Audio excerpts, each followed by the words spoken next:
Assalamualaikum Pak, selamat siang. Waalaikumsalam, selamat siang kembali deh. Ya. Bapak gimana kabarnya hari ini Pak? Alhamdulillah sehat.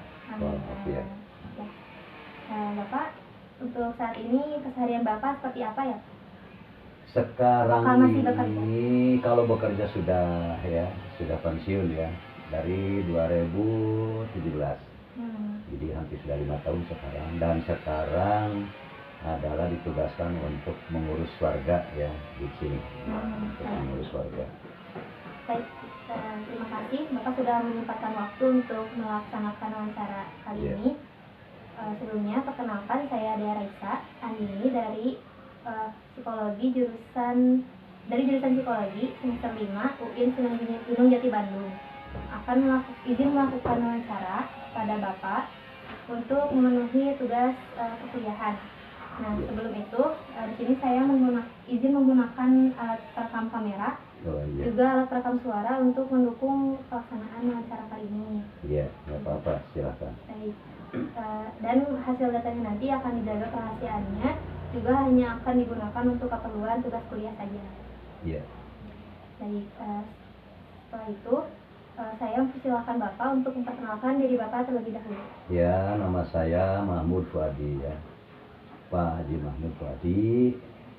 Kemudian tugas dulu di Kementerian Agama Provinsi Jawa Barat, menangani bidang pendidikan dan keguruan ya, khusus menangani pendidikan madrasah ibtidaiyah, sanawiyah dan aliyah se-Jawa Barat. Baik Pak, terima kasih. Untuk itu sebelum mulai, apakah ada yang ingin tanyakan terlebih dahulu? Ya, saya kira cukuplah, silakan aja. Nanti saya menjawab apa yang saudara sampaikan, insya Allah Bapak jawab. Ya. Baik, sebelumnya mohon maaf ya Pak, izin bertanya, bisakah Bapak ceritakan situasi di mana Bapak dihadapkan pada suatu kasus permasalahan? Ya, oke, saya ceritakan ya. Jadi pada suatu kerjaan gitu ya, pada salah satu waktu di sana, waktu dulu, jadi ada satu kasus di mana peserta yang sudah dites di tingkat provinsi Jawa Barat untuk mendapatkan beasiswa kuliah di Al-Azhar Kairo. Namun pada saat itu ada satu siswa yang dianggap gagal atau tidak diberangkatkan. Nah, sedangkan dari hasil testing itu nilainya bagus. Karena di tesnya itu ya, di samping harus hafal 3 juz lah minimal, kemudian juga dari bahasa Inggrisnya, dari pendidikan umumnya, dari macam-macam pembelajaran dia sangat bagus. Tapi ada penolakan dari imigrasi dan dari Kementerian Agama Pusat. Baik Pak, untuk penolakannya itu karena apa ya Pak? Tolak. Karena ijazahnya itu bukan keluaran dari negeri gitu ya, sekolah negeri, tapi ini yang mengeluarkan sekolah swasta yang menandatangannya, sehingga bermasalah, katanya tidak bisa diberangkatkan ke Al-Azhar Kairo. Baik, untuk itu selanjutnya tugas apa yang Bapak dapatkan pada saat itu Pak? Nah, pada saat itu saya diberi tugas oleh pimpinan harus menyelesaikan masalah kasus itu. Karena anak tersebut sudah melihat dia sudah lulus. Dan yang kedua, bahwa ada peluang untuk bisa diperjuangkan, maka saya diberi tugas untuk berangkat ke Jakarta, ke Departemen Agama Pusat, sambil membawa bahan, hasil dia tes, membawa KTP-nya, kemudian membawa aturan-aturan, pasal-pasal yang memang menyangkut tentang salah satu syarat untuk mendapatkan beasiswa di Al-Azhar Kairo. Baik, lalu tindakan apa yang Bapak lakukan dalam mengatasi hal tersebut? Ya, tindakannya saya berdialog lah, berangkat ke Jakarta sambil menjelaskan bahwa walaupun itu keluaran dari aliyah swasta, tapi kedudukan aliyah swasta dalam artian posisinya yang setelah disamakan itu sama dengan negeri. Artinya kalau sekolah kan ada yang akreditasi ya, ada yang terdaftar, diakui dan disamakan. Nah, sekolah yang disamakan itu berhak menandatangani dan kualitasnya sama dan hukumnya sama.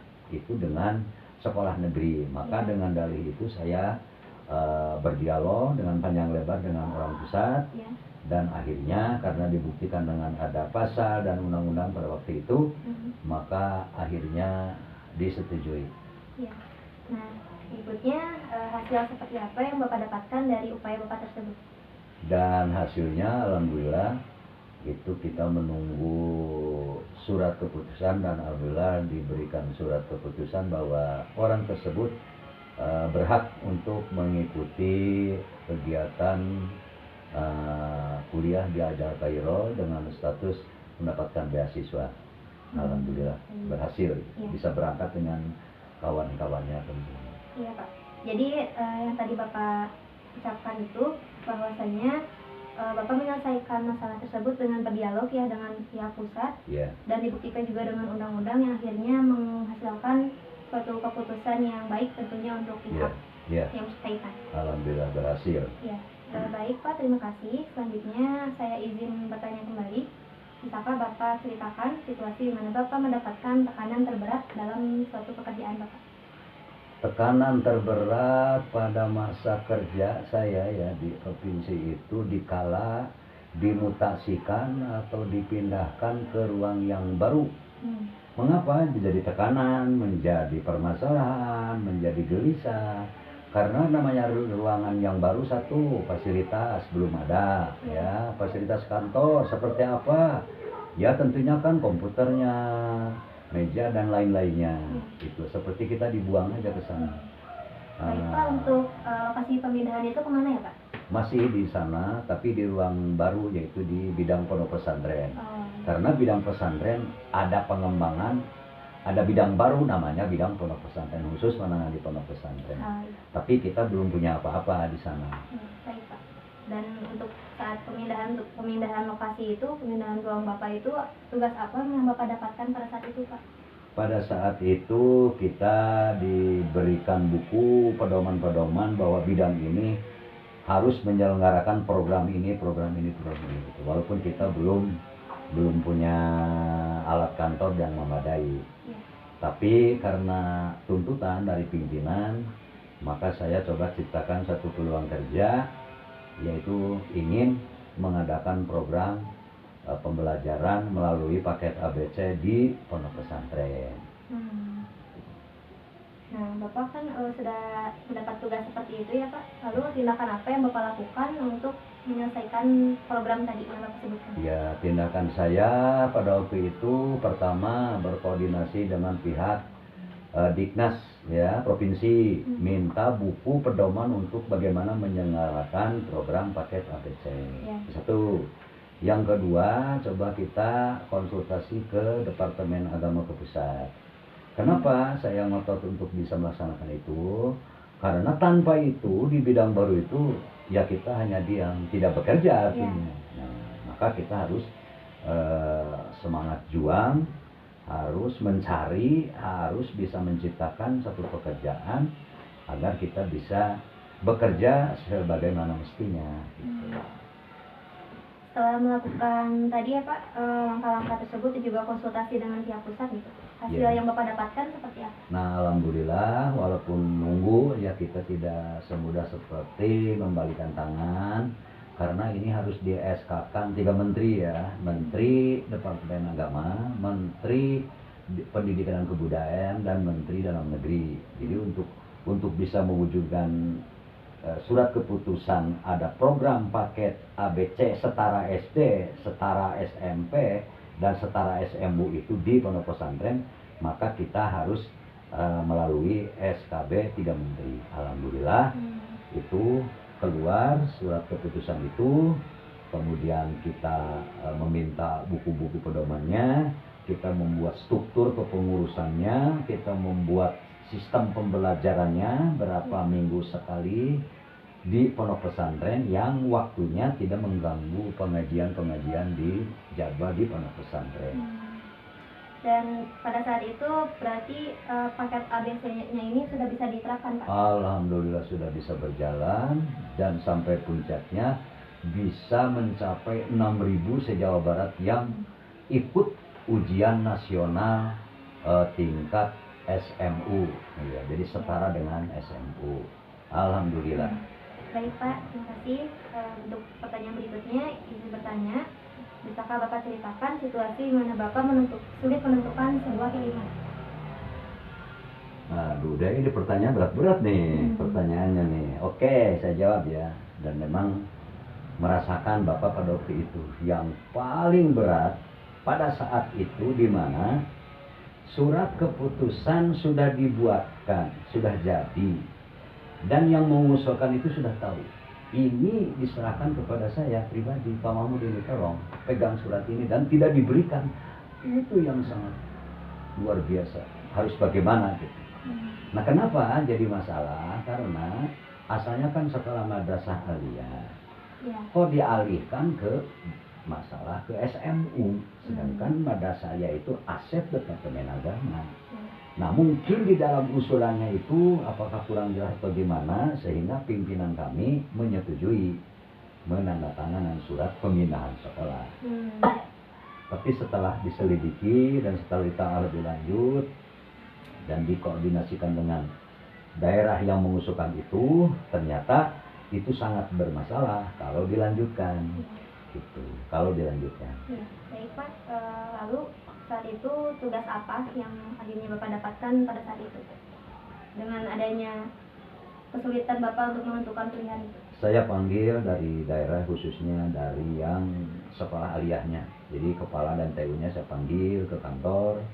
Saya ngobrol panjang lebar, saya tanya kenapa sekolah ini mau dipindahkan ke pihak Dinas Pendidikan dan Kebudayaan.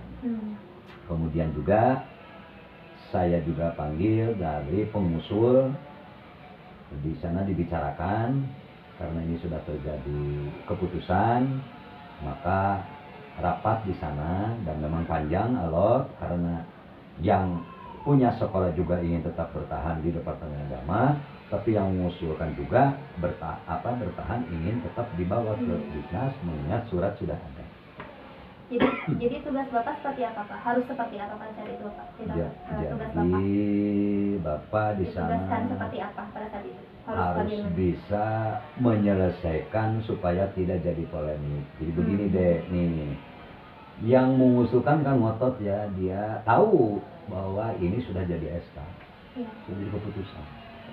Tapi saya sendiri ditugaskan harus menahan surat itu. Maka ya pengacara juga datang dari sana, juga dari ormas juga dibawa. Tapi alhamdulillah ya mungkin ada pertolongan Allah lah, sehingga mereka ya menerima pelan-pelan, menerima dengan pelan-pelan, tidak sekaligus juga, karena mereka tetap ngotot. Nah, dan juga ya alhamdulillah mungkin juga minta dukungan kepada yang punya sekolah tadi, supaya orang yang mengusulkan itu cobalah didekatin, diberi solusi, dan kita berdialog terus. Dan akhirnya menemukan kesepakatan bersama ya Pak? Yang pada akhirnya surat itu diberi tugas oleh pimpinan itu suruh dipegang, diamankan, dan tidak dikeluarkan dan tidak dibocorkan kepada siapapun. Karena ini fatal kalau dilanjutkan. Dari hasilnya seperti apa Pak setelah ditahan gitu surat? Hasilnya jadi tetap sekolah itu berdiri ya di bawah naungan Departemen Agama, tidak dipindahkan. Ya, baik, terima kasih. Selanjutnya saya izin bertanya, bisakah Bapak ceritakan situasi di mana Bapak memiliki suatu target yang ingin Bapak capai? Ya alhamdulillah ya, jadi selama Bapak bekerja di instansi Departemen Agama banyak sih ya yang dihasilkan, alhamdulillah. Kalau bisa dikatakan itu tinta emas ya, tinta emas Bapak nih waktu dulu kerja. Tapi yang penting saya mungkin hanya dua hal yang perlu Bapak sampaikan. Keberhasilan satu, bahwa mengapa Bapak ngotot ya pada waktu itu untuk mensejajarkan guru yang ada di Departemen Agama, ingin disejarkan dengan yang ada di Diknas, yaitu salah satunya adalah mengusulkan untuk mendapatkan honor dari KJM ya. KJM itu adalah kelebihan jam mengajar, terutama di tingkat dasar ya, di Madrasah Ibtidaiyah di MI. Nah, lalu pada saat itu target seperti apa yang Bapak ingin capai gitu tadi? Ya, targetnya jadi dari Jawa Barat, se-Jawa Barat, artinya kita diklarifikasi, kita dievaluasi bahwa guru-guru yang ada di negeri itu mana yang dia ngajarnya lebih, ya, ada yang lebih setengah jam, ada yang lebih 1 jam, ada yang lebih 2 jam. Nah, itu kita diperhitungkan. Nah, dan setelah itu kita diusulkan ke bagian keuangan negara, kas negara, untuk mendapatkan tunjangan kelebihan jam mengajar. Dengan dibuktikan ada pasal dan undang-undang, ya kalau di Departemen Pendidikan dan Kebudayaan mendapat, kenapa tidak di lingkungan Departemen Agama tidak mendapatkan tunjangan kelebihan jam mengajar. Baik Pak. Dan itu berarti merupakan langkah juga ya Pak untuk Bapak dapat mencapai target itu. Sangat luar biasa dan disambut oleh guru-guru se-Jawa Barat ini, tahu ya, se-Jawa Barat bukan main. Jadi mereka sangat, walaupun tidak besar ya, uangnya tidak besar, tapi mereka sangat berterima kasih karena sudah ada yang bisa menjembatani atau menerobos atau melakukan tindakan-tindakan yang positif yang menurut mereka luar biasa. Itu yang Bapak banggakan gitu ya, selama waktu kita bekerja. Ya, baik Pak. Jadi tadi Bapak ini ada, bisa saya rangkum gitu ya Pak, untuk Bapak itu tadi. Dan satu lagi nih Mas, itu kan ada 2 hal ya. Satu lagi nih, hanya 2 saya sampaikan, banyak yang terkasih. Dan yang kedua, di mana kita dituntut ya oleh beberapa sekolah swasta di Jawa Barat yang memang dia sudah mapan untuk bisa dinegrikan. Kenapa mereka nuntut untuk bisa dinegrikan? Karena kalau sekolah sudah dinegrikan, otomatis sekolah itu akan dipegang oleh negara. Ya, masalah guru juga akan diatur oleh negara, masalah bos, masalah lain-lainnya diatur oleh negara, masalah bangunan yang rusak juga diatur oleh negara. Nah, saat itu tugas Bapak seperti apa? Maksudnya targetnya Bapak? Ya, targetnya untuk bisa menciptakan beberapa sekolah minimal 1 kabupaten 1. Jadi kalau 24 kabupaten se-Jawa Barat minimal 24 sekolah gitu ya, di tingkat sanawiyah dulu, sanawiyah dulu untuk bisa dinegrikan. Nah, itu jadi itu yang target itu ya. Dan untuk langkah-langkah dalam mencapai target itu, langkah-langkahnya kita membuat surat ke daerah, mereka dipanggil untuk rapat di provinsi dan mengisi formulir apa yang sesuai kategori atau kriteria bahwa sekolah itu harus dinegrikan, ada kriteria dari pusat begini, maka pada saat itu mereka mengisi. Jadi minta kejujurannya diisi dengan jumlah siswa, dengan jumlah lokal, dengan jumlah guru, jumlah halaman, jumlah bangunan, berapa persen bagus atau gimana nya. Nah, sehingga dari hasil itu kita godok gitu ya, artinya kita diolah, dibawa ke pusat. Tentunya dari ada yang kabupaten 2, 3, tapi akhirnya karena anggaran maka kita dikerucutkan menjadi 1 lah. 1 mana yang terbaik dari 3 yang sudah diusulkan oleh mereka kategori lolos gitu. Dan hasilnya itu berarti lolos ya Pak? Alhamdulillah hasilnya se-Jawa Barat mendapatkan sekolah negeri dari asalnya swasta menjadi negeri, alhamdulillah. Dan muridnya juga karena sudah negeri otomatis bertambah dan gurunya juga disetarakan dan alhamdulillah gitu. Jadi sekolah tidak terlalu tertinggal oleh yang ada di pendidikan dan kebudayaan gitu, di Dignas lah.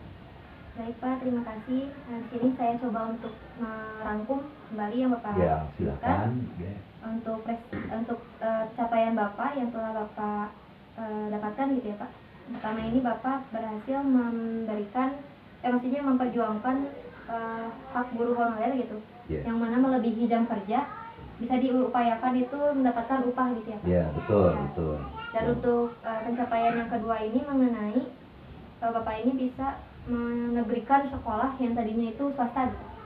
Dengan cara Bapak membuat surat ke daerah sesuai juga untuk dibahas gitu ya Pak, kriteria yang sesuai dengan pemerintah itu seperti apa, dan hasilnya juga alhamdulillah hasilnya ada bisa dinegrikan. Iya, betul. Baik Pak, terima kasih. Hmm. Terima kasih untuk waktunya. Iya, terima kasih juga. Sekiranya wawancara ini telah selesai dilaksanakan. Iya. Mohon maaf apabila ada kesalahan. Terima kasih. Wassalamualaikum warahmatullahi wabarakatuh. Oh iya, terima kasih Terima ya. kasih, Pak. Ya, mangga. Assalamualaikum warahmatullahi wabarakatuh. Waalaikumsalam.